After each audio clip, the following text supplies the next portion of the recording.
Assalamualaikum warahmatullahi wabarakatuh. Alhamdulillahirabbil alamin. Wassalatu wassalamu ala asyrafil anbiya'i wal mursalin wa ala alihi wa sahbihi ajma'in. Saudaraku sebangsa dan setanah air, terutama juga umat Islam yang baru saja menyelesaikan ibadah puasa bulan Ramadan 1442 Hijriah. Saya ingin menyampaikan tentu saja selamat Hari Raya Idul Fitri.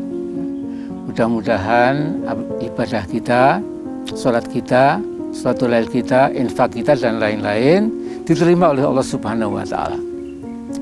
Nah, saya bersaudara sekalian itu tentu tidak bisa bergembira penuh ya, sekalipun Idul Fitri dianggap sebagai hari kemenangan, hari kembali ke fitrah kesucian manusia, tapi kita ada deep concern, ada keprihatinan sangat dalam.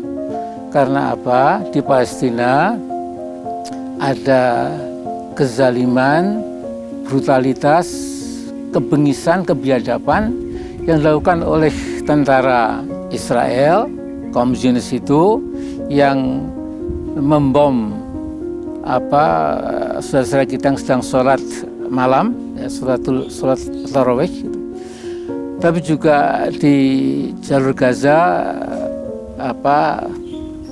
bangunan sangat tinggi, ya, beberapa tingkat milik teman-teman Muslim juga diruntuhkan pakai bom. Ya. Kemudian helikopter meraung-raung sepanjang malam, sepanjang siang. Dan juga ada airstrike, pemboman. Dan yang gawat lagi adalah eviction ya. Jadi para pemukim di West Bank itu ya, di barat Yordania itu ya, itu digerutuk oleh orang-orang Zionis itu, kemudian yang mukim disuruh pergi, diganti, kemudian diusir seperti mengusir katakanlah hewan tuh. Saya kira ini sesuatu yang perlu kita refleksikan. Why? Mengapa seperti itu? Ya.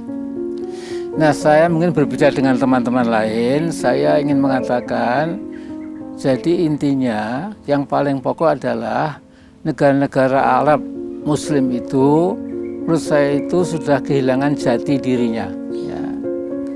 Orang yang kehilangan jati diri itu tidak bisa menentukan siapa aku. Ya.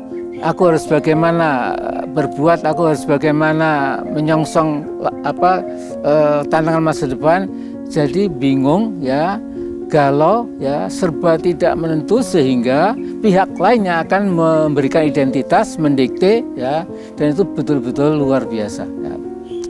Jadi ini saya tidak akan berbicara tentang kepuasan dan kebiasaan mereka, tapi saya malah ingin menarik bagaimana dengan kita sendiri ya. Jadi sesungguhnya apa yang terjadi di Palestina itu jangan pernah melupakan ya, kita jangan pernah melupakan bahwa panggung pertarungan itu bukan di Palestina saja, tapi itu ada di Capitol Hill ya, di gedung Kongres dan Senate dari Amerika Serikat, tapi juga di White House, juga Pentagon, Menteri Pertahanan ya. Trio 3 ini ya, ditambah dengan media massa ya, yang ada di New York dan lain-lain, itu menjadi pembentuk opini ya. Semuanya menyalahkan Palestina, semuanya membela Israel yang Zionis, yang ekspansionis, yang rasialis itu ya. Sehingga memang ini berat sekali ya. Dan repotnya di negara kita sepertinya umat Islam itu juga sedang mengalami krisis identitas ya. Jadi kepedulian kita kepada teman-teman Palestina juga sumir ya, enteng ya. Kemudian ketika ada seorang Islamofob yang menghujat Nabi kita, menghujat Allah kita, menghujat agama kita, menghujat Islam dan kaum muslimin, itu santai.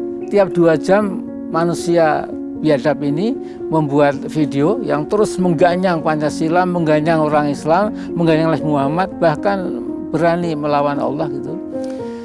Jadi mengapa saya akan menganalisis ini bahwa jangan sampai kita ternyata juga umat Islam ini besar sekali ya jumlahnya, tapi karena tidak bisa mendefine identitasnya, krisis jati diri, maka orang lain yang akan mendikte kita. Jadi saudaraku, itu kan dramatis sekali. Jumlah orang Israel itu cuma 9 juta lebih sedikit ya. Sementara jumlah orang Arab ya dari Mesir sampai Yaman, sampai Saudi, sampai Uni Emirat Arab, tapi juga Sudan, juga semuanya itu jumlah 423 juta. Ya. Jadi ini Israel yang kecil itu ya bisa memporak-perandakan bangsa-bangsa Arab yang Muslim itu ya, yang kebetulan jauh lebih banyak. Karena apa? Tidak bisa tahu apa yang mau dikerjakan. Dan yang lebih gawat lagi ya, tanggal 23 November tahun 2020 itu ada perjanjian rahasia antara Netanyahu, Perdana Menteri Israel, dengan Muhammad bin Salman, putra mahkota Saudi, ya, kemudian dituntun oleh Mike Pompeo, ya, Menteri Luar Negerinya zaman Donald Trump itu. Mereka dibawa ke sebuah pulau kecil milik Saudi di Laut Merah. Di situ kemudian mereka membangun poros, yaitu poros Israel, Saudi, Uni Emirat Arab, Bahrain, dan Mesir. Ya. Nah, kelima negara ini jumlahnya cukup besar. Ya. Alasannya ada ekonomi dan segala macam, tapi yang jelas bayangkan Khodimul Haromen yang kita bangga-banggakan ya, Muhammad bin Salman itu telah runduk tekuk lutut ya, di bawah kepentingan Zionisme itu. Dan ini saya kira peristiwa yang luar biasa. Jadi saya wanti-wanti lagi saudaraku, jangan sampai kita umat Islam seperti tidak tahu masalah ya.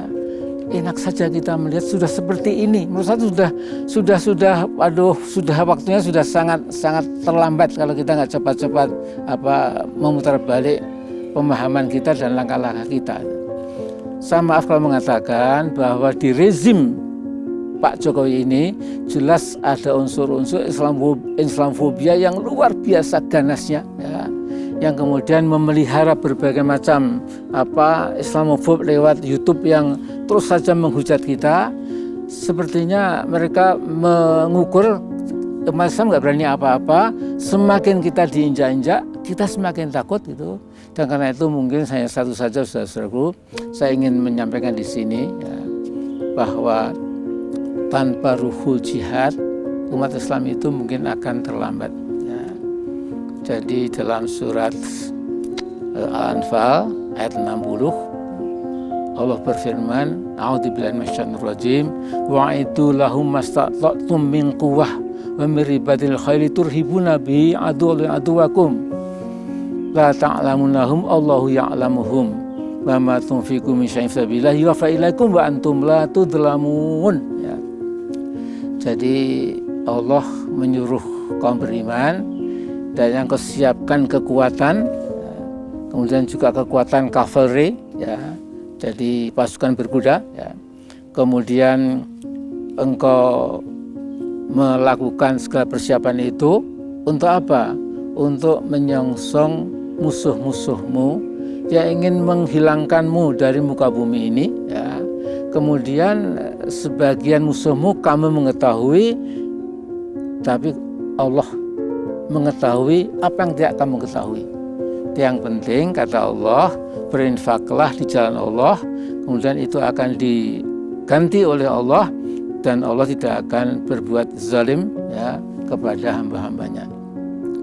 Jadi terakhir ya, suasana Idul Fitri hari ini tidak begitu menggembirakan ya, karena dunia Islam itu satu ya, yang masih utuh tinggal di Indonesia, Malaysia, Turki ya. Yang lain saya kira sudah tidak tahu masa depannya seperti apa ya. Kalau Iran itu kan Syiah, itu biarlah mereka urus sendiri ya, tapi dari Sunni itu tinggal hanya 3 ya. Mesir sudah menjual diri ke Amerika gara-gara tiap tahun diberi $3 miliar, kemudian sudah sujud tegak lutut ya, apapun kata Washington itu akan diamini oleh Presiden Sisi yang saya kira telah menjadi bagian tidak dipisahkan dari kepentingan Washington. Saya kira itu dulu ya saudara-saudaraku, tapi saya akan tetap mengimbau mari umat Islam jangan lupa. Ini sudah demikian jauh gitu. Jangan mengira bahwa kalau kita nggak mungkin Pak Amin, Indonesia itu top, sudahlah nggak mungkin sampai ke kita. Tapi yang jelas bahwa kita pun sekarang sudah dibentur-benturkan, Islam dipecah belah nggak dirasakan ya. Bahkan keterbelahan bangsa sudah menjadi kenyataan yang makin jelas, tapi kita juga tetap tidak merasa barangkali.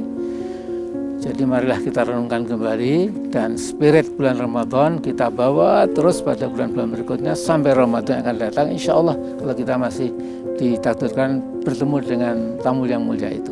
Assalamualaikum warahmatullahi wabarakatuh.